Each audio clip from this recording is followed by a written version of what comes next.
Karibu ndugu mtazamaji wa Women Health TV. Mimi ni Alex Jacob, mbobezi wako na mtaalamu katika huduma za mama na mtoto. Kama nilivyokueleza, ninafanya kazi kwenye hospitali ya wilaya ya Kisarawe. Leo tutakwenda kuendelea hadi tulipoishia awamu iliyopita, juu ya huduma muhimu anazozipata mama mjamzito anapowahi kliniki mapema. Kwa hiyo leo nitazungumzia hicho kipengele, lakini kipengele kingine pia tutakwenda kuangalia ni huduma gani muhimu ambazo anaendelea kuzipata pindi anapohudhuria kliniki katika yale mahudhurio manne. Lakini jambo lingine tutakwenda kuangalia ni kwa nini ni muhimu sasa au kuna umuhimu gani huyu mama kuendelea kuhudhuria kliniki katika yale mahudhurio manne. Karibu ndugu mtazamaji. Jambo la kwanza tutaangalia juu ya huduma muhimu anazozipata mama mjamzito anapowahi kliniki mapema. Hii inamwezesha kujua mimba yake ina umri gani, lakini pia inamsaidia kujua kama mtoto ameshaanza kucheza au bado. Na hii ni muhimu sana kwa sababu mama mwingine anaweza akapata ugonjwa, ule ugonjwa ukasababisha mtoto akafia tumboni. Kwa hiyo akawa anasubiri mtoto atacheza alafu hachezi. Kwa hiyo anapowahi kliniki mapema inamwezesha kushirikiana na watu wa huduma kujua kama mtoto anacheza au bado. Lakini pia inamsaidia kujua kwamba mapigo ya moyo ya mtoto yameshaanza kusikika au bado. Na jambo la pili ndugu mtazamaji, inamsaidia kujua pressure ya damu ni kiasi gani. Jambo la pressure ni swala nyeti sana ambalo limekuwa linasababisha vifo vya mama na mtoto kwa kiwango kikubwa. Kipindi kingine tutajadiliana juu ya pressure namna gani inavyoleta athari kipindi cha ujauzito na hata wakati mwingine kusababisha madhara kwa mama na mtoto. Lakini jambo la tatu inamsaidia kujua wingi wa damu na kundi la damu kwa huyu mama. Na hii ni muhimu sana kwa sababu kipindi ambacho mama anaweza kupata upungufu wa damu inasaidia pia mtoa huduma kuwahi haraka kuongezea damu. Kwa hiyo ni muhimu sana hiki kipimo kukipata kipindi cha mapema kabisa. Lakini jambo lingine inasaidia kujua au inasaidia kufanya vipimo vya magonjwa ya zinaa. Ninapozungumza juu ya magonjwa ya zinaa, watu walio wengi wanastuka, lakini ni kitu cha kawaida kabisa ambacho mama mjamzito anatakiwa apimwe pindi anapojigundua ni mjamzito, kwa sababu pia magonjwa ya zinaa yanaweza kuathiri watoto wanapokuwa tumboni.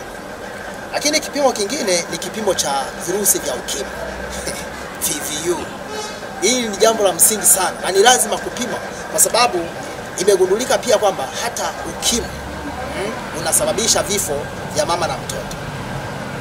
Ndugu mtazamaji, baada ya kusema hayo, hebu sasa tuangalie ni huduma gani muhimu ambazo mama mjamzito anaendelea kuzipata wakati anapokuwa mjamzito. Kipindi anapoendelea kwenda kliniki, lazima tuendelee kufuatilia kipimo cha shinikizo la damu au pressure. Hii ni muhimu sana kwa sababu wakati mwingine wamama wanakuja na dalili nyingi tu ambazo zinaashiria pressure kupanda.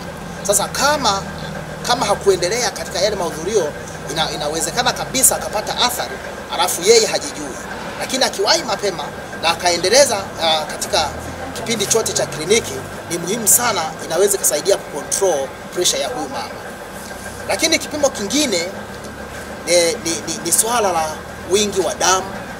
Hii ni muhimu sana.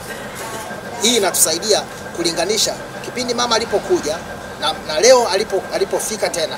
Je, wingi wa damu umepungua au umeongezeka? Na hii inaweza kutusaidia kwa namna moja au nyingine kumpa elimu juu ya ale vyakula gani au afanye nini ili kwamba damu yake iendelee kuongezeka. Kwa sababu kipindi cha ujauzito tutakwenda kukueleza kipindi kingine tutakapokutana, pindi tutakapokuwa tumekutana nitakueleza juu ya wingi wa damu. Lakini jambo lingine ni kipimo cha mkojo. Mkojo unaashiria mambo mengi sana. Jambo la kwanza inaweza kuonyesha kwamba huyu mama ana ugonjwa wa UTI au hana. Lakini kitu kingine kupitia mkojo inatusaidia kujua huyu mama anaweza akaelekea kwenye kifafa cha mimba au la. Kwa hiyo kipimo cha mkojo ni muhimu sana mama anapokuwa anaendelea kwenda kliniki kiendelee kuwa kinafanyika hiki kipimo. Ndugu mtazamaji, jambo lingine, mama anapokuwa anaendelea kwenda kliniki inatusaidia kujua maendeleo ya mtoto wake tumboni yakoje. Hii inatuwezesha kujua mtoto anakuwa au hakua. Maana kipindi kingine mama anapokuwa ameumwa magonjwa mbalimbali, kwa mfano malaria au magonjwa ya upungufu wa damu au magonjwa ya pressure, hii inafanya mtoto asikue vizuri tumboni. Kwa hiyo mtazamaji, haya ni mambo ya msingi sana kipindi mama anapoendelea kwenda kliniki kuyafuatilia. Na kabla sijamaliza, naomba nikwambie jambo moja ambalo ni muhimu huduma hii aipate mama kipindi anapokuwa anaendelea kwenda kliniki. Jambo la kwanza, ni muhimu kupata vocha ya chandarua kilichowekwa dawa. Vyandarua vyetu ni vile ambavyo vimewekewa dawa ili viweze kuua mbu kwa ufanisi mzuri. Ndugu mtazamaji, popote pale utakapokwenda kliniki, penda kuomba, ikiwezekana uombe upate chandarua kilichowekewa dawa. Hii itasaidia kutibu malaria. Mtazamaji, jambo lingine ni kupata chanjo. Kuna chanjo ya tetanus. Hii ni muhimu sana kwa sababu tetanus nayo, mtoto akizaliwa na tetanus ni rahisi kupoteza maisha. Kwa hiyo ukienda kliniki ni muhimu sana, kama hujawahi kupata tetanus, zile chanjo zile ni muhimu sana kuombe uweze kupata hiyo chanjo. Lakini jambo lingine, ndugu mtazamaji, ni muhimu kupata vile vidonge vya kuongeza damu. Vile vidonge sisi wataalamu tunashauri mama anapokuwa amejigundua kwamba ni mjamzito, ni muhimu apate vile vidonge vya kuongeza damu. Na hivyo vidonge ataendelea navyo mpaka atakapojifungua. Na si kipindi hicho tu, na hata baada ya kuwa amejifungua miezi mitatu, anatakiwa aendelee kuzitumia hizi dawa. Kwa hiyo ni muhimu sana unapoendelea kwenda kliniki, uhakikishe unapata hivi vidonge vya kuongeza damu. Mtazamaji, kitu kingine ambacho ni muhimu kukizingatia ni kupata zile dawa za kuzuia malaria, SP. Ni muhimu sana kipindi, na sisi wataalamu tunashauri kwamba mama azipate kuanzia wiki ya 14 au miezi mitatu na wiki 2. Ni muhimu sana ndugu mtazamaji, hizi huduma zote huyu mama azipate. Kabla sijamaliza, naomba nikushirikishe ni kwa nini ni muhimu sasa sisi watoa huduma tunashauri kwamba mama ahudhurie angalau haya mahudhurio manne. Mtazamaji, mama akihudhuria haya mahudhurio manne inasaidia kuzuia na kutibu yale magonjwa yanayotokana na ujauzito au magonjwa yanayotokana na uzazi. Mtazamaji, hayo magonjwa ni sasa na yale ya pressure, kifafa cha mimba, upungufu wa damu, UTI na magonjwa mbalimbali kama hayo. Ni muhimu sana mama anapoendelea kwenda kliniki, inasaidia kuzuia hayo magonjwa. Na kama yakigundulika kwamba yameshaanza, kwa mfano pressure, mama akishagundulika na pressure anatibiwa kwa ufanisi. Na anapotibiwa kwa ufanisi, pressure ile haiwezi kuathiri mtoto wala haiwezi kumwathiri yeye. Ni tofauti na yule mama ambaye hakwenda kliniki, alafu pressure ikampata, inasababisha madhara makubwa sana kwake yeye mwenyewe na hata kwa mtoto. Kwa hiyo ndugu mtazamaji, ni muhimu sana kuhudhuria haya mahudhurio manne ili tuendelee kukusaidia kuangalia kama kuna tatizo lolote ambalo linajitokeza linalotokana na swala la uzazi. Lakini jambo lingine, hii unapoendelea kwenda kliniki inatusaidia kujua maendeleo ya ukuaji wa mtoto wako akiwa tumboni.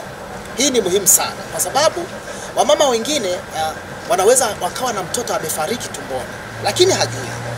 Lakini unapokuwa umeendelea kwenda kliniki, tukawa tunakufanyia vipimo, tukawa tunacheki pressure yako, tukawa tunacheki wingi wa damu, tukawa tunacheki maendeleo ya ukuaji wa mtoto, tukawa tunakupima vipimo vya ultrasound. Hii inatusaidia kujua mtoto wako anaendeleaje wakati yuko tumboni. Kwa hiyo ni muhimu sana.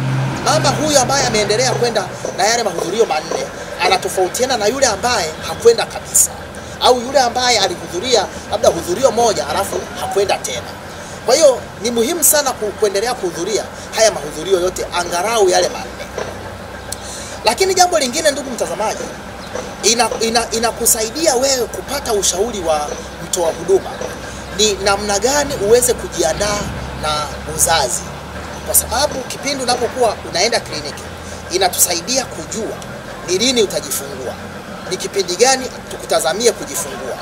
Kwa hiyo Pindi tunapojua kwamba mama huyu atajifungua kipindi fulani, inatusaidia kufanya maandalizi.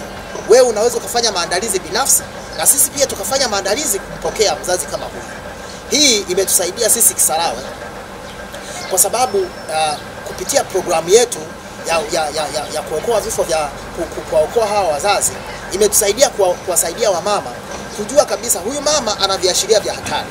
Kwa hiyo tumsaidieje ili aweze kujifungua salama. Na mwisho wa siku wamama walio wengi wamejifungua salama. Kuna kipindi nitakuletea wamama kadhaa watatoa ushuhuda ni jinsi gani wamepata huduma kutoka kwetu kwa namna ambavyo tumewasaidia. Lakini jambo lingine mtazamaji, ni kwamba unapoendelea kwenda kliniki, angalau yale mahudhurio yote 4 ukamaliza, inasaidia kupata elimu bora kutoka kwa wataalamu ambao wamebobea. Elimu hizo ni pamoja na zile elimu za masuala ya lishe bora. Unapopata elimu ya lishe bora, inakuwezesha pia hata mtoto wako atakuwa tumboni akiwa na afya bora. Lakini pia unaweza kupata elimu juu ya unyonyeshaji. Wamama walio wengi, hasa wale wa uzao wa kwanza, wale ambao wamebeba mimba ya kwanza, hawajui kunyonyesha, ndugu mtazamaji. Kwa hiyo wanapokuwa wanaenda kliniki siku zote zile ambazo wanakuwa wanaambiwa na watu wa huduma, inawasaidia kupata elimu juu ya unyonyeshaji. Hii ni muhimu sana, ndugu mtazamaji. Lakini jambo lingine, unaweza ukashauriana pia na mkunga juu ya uzazi wa mpango. Hili ni jambo la msingi sana. Mimi nikisimama kwa upande wa utoaji wa huduma, ni muhimu sana nikueleze juu ya swala la uzazi wa mpango. Hili nalo tutalizungumza kwa kipindi kingine, wala huwezi kuliepuka, ndugu mtazamaji. Lakini jambo lingine, inatusaidia kuwagundua ni akina mama wapi wana viashiria vya hatari. Ni mama anapokuwa anaendelea kwenda kliniki, tunaendelea kumwangalia, tunalinganisha kipindi alipokuja na leo alipokuja. Je, kuna kiashiria chochote cha hatari ambacho kinaweza kikampelekea kupoteza maisha, au kuna kiashiria chochote kile cha hatari ambacho kitamsababishia mtoto wake kupoteza maisha? Kwa hiyo kama inapogundulika kwamba ana kiashiria fulani, inatusaidia kumfuatilia na kumtibu. Ndugu mtazamaji, hii ni jambo la msingi sana. Kwa hiyo unaweza ukajiuliza ni kwa nini ni muhimu sana kuhudhuria yale mahudhurio 4. Jambo hili Watanzania, kama nilivyokueleza awamu iliyopita, Watanzania hawajalipa kipaumbele. Awamu iliyopita nilikwambia Watanzania, tafiti zilizofanyika zinaonyesha kwamba asilimia 98 wanaanza kwenda kliniki, lakini wale wanaomaliza yale mahudhurio 4 ni asilimia 51. Sasa unaweza ukajiuliza hii takriban asilimia 47 imekuwaje? Hawa wanapata matatizo na hawana mtu wa kuwasaidia. Mtazamaji wangu, unapopata elimu kama hii ni mara chache sana kutolewa, na kwa jamii ya Kitanzania inawezekana pengine ni mara yako ya kwanza kuona tunatoa elimu kama hii. Hii tutaendelea nayo, tumeanza na tutaendelea nayo.